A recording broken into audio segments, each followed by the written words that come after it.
ST महामंडळाचे माजी अध्यक्ष आणि मंत्री भरत गोगावले यांनी एसटी भाडेवाढीचे समर्थन केलंय। चांगली सेवा मिळवण्यासाठी भाडेवाढ गरजेची असल्याचं त्यांनी म्हटलंय।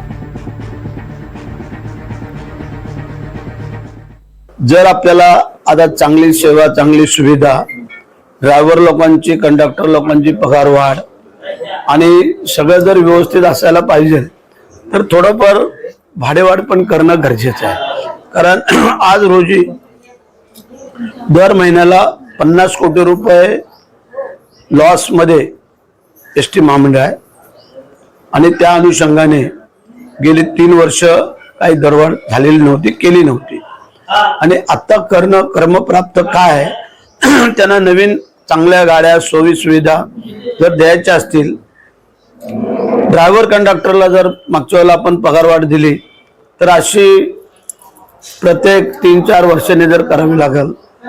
म्हणून करता ही भाडेवाढ होणं आवश्यक आहे असं आम्हाला वाटतं।